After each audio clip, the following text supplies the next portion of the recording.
One question we could ask the gospel today is, how should Christians relate to people of other religions? How does Christianity relate to other religions, and how do you relate as people from other religions or people without religion? Jesus today in the gospel relates to a woman who was not part of the Jewish covenant. She was a Canaanian woman. If you go to a map of Israel, Phoenicia, where she is, specifically Tyre and Sidon, are right north of Israel. So Christ was in a non-Jewish country, in Phoenicia, in this region of Tyre and Sidon. And this helps us understand why Jesus doesn't seem to be nice. First of all, Jesus never said, "Blessed be the nice." He said, "Be loving," but it's not the same as being nice. But anyway, it seems that he's tough. He says no to the woman who is desperate, asking for her daughter to be healed from a demon. And Jesus first is silent. He ignores completely the request. And second, he says no. He doesn't seem very loving, not even less nice. How could we understand this dynamic of Christ? We need to know that there are two phases in the mission of Christ. The first stage is his mission to the lost sheep of Israel. And that's what he says in the gospel, "I have come to the lost sheep of Israel." But then, after his resurrection, his mission extends to all nations. He says in Mark 16, "Go to all nations and proclaim the gospel." He sends the apostles.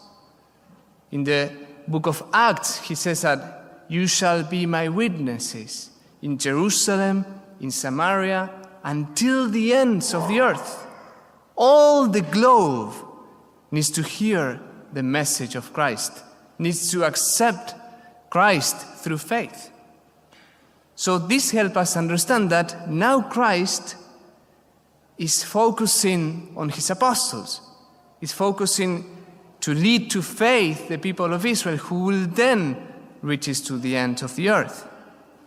But anyway, at the end, he cannot say no to the faith of this woman.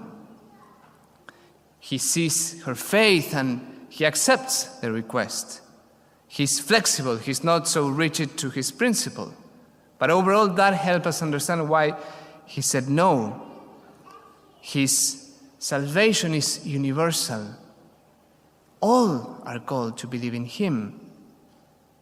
So this woman symbolizes what is going to happen after the resurrection. Many who are not Jewish, who are not part of the people of Israel, from all nations, will come to Jesus. The Gentiles will come to Jesus. And this is the dynamic we see in this woman. She symbolizes those who are going to come after. The first reading today is very much connected with the gospel. The foreigners who joined themselves to the Lord, ministering to him, loving the name of the Lord and becoming his servants. The foreigners, not only the Jewish, the Israelites, but also all nations. For my house shall be called a house of prayer for all peoples.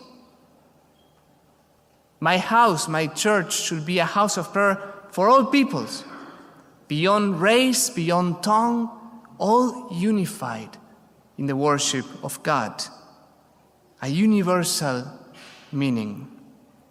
So what can we learn from the gospel today?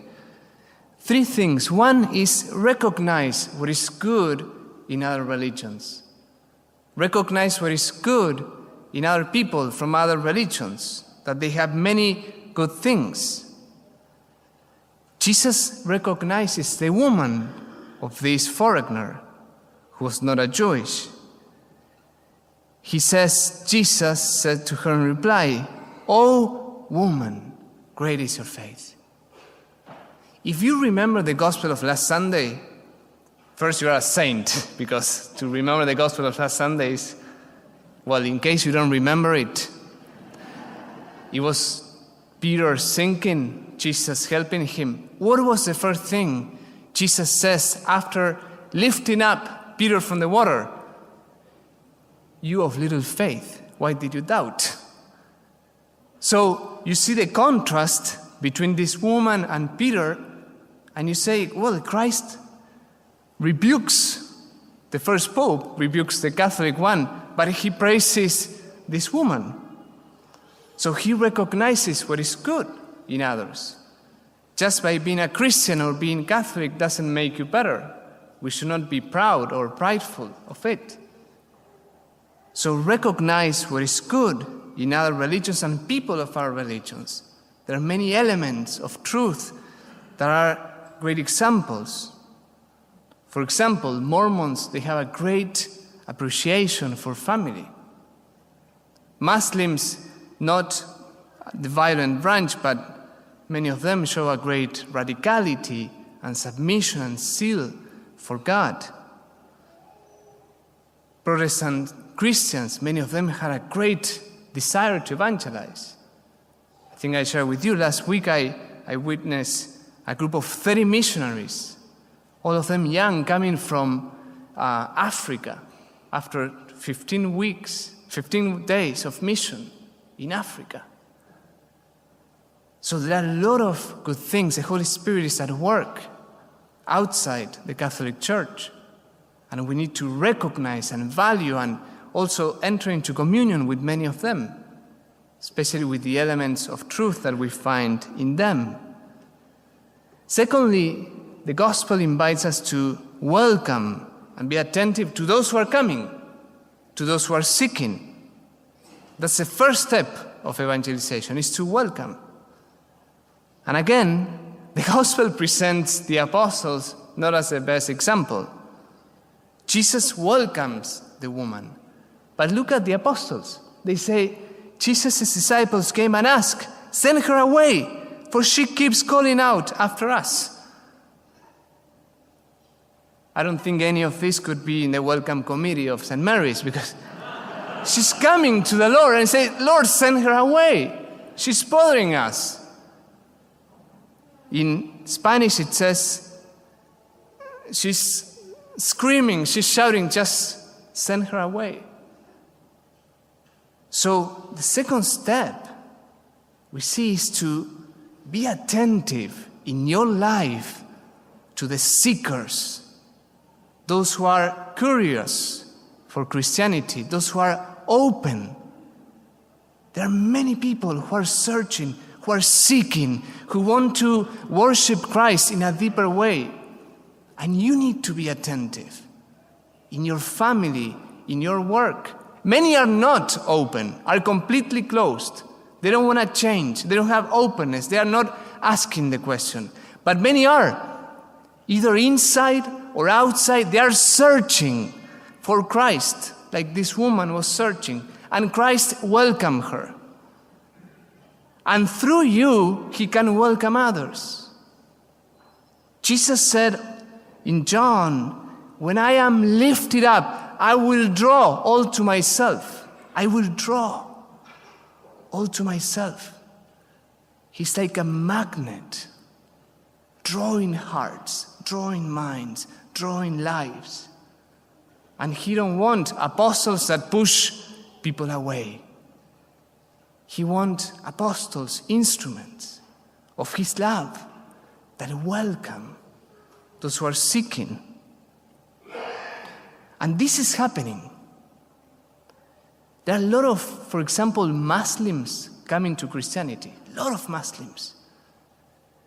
I share classes with a priest who is in India, and he shares how many Muslims are converting to Christianity. One, because of the testimony, the witness of the martyrs that are dying for faith, Protestants and Catholics in Muslim countries. Second, because of the violence of ISIS. They say, we don't want this. And third, because of the beauty of Christianity. because of our notion and vision of God as Father, Abba, not to a God to whom I submit, but a God who loves me. They're coming in. And the same seekers who are not finding nourishment in the world. Christians, we need to be salt and light. As society collapses, our testimony becomes so important. And we need to welcome and be attentive to the seekers around you. And finally, we need to share the fullness of faith with others. Jesus says this, the woman from Phoenicia, the foreigner, says this to Jesus: "Please, Lord, even the dogs eat the scraps that fall from the table of their masters." She is acknowledging two levels of eating. One is those who eat in the table, and two is those who eat the scraps. We believe as Catholics that we have the fullness of the means of salvation. We have the table, we have the food, we have the meal, and we need to take advantage. We need to be grateful for the fullness of spiritual blessings that are given to us.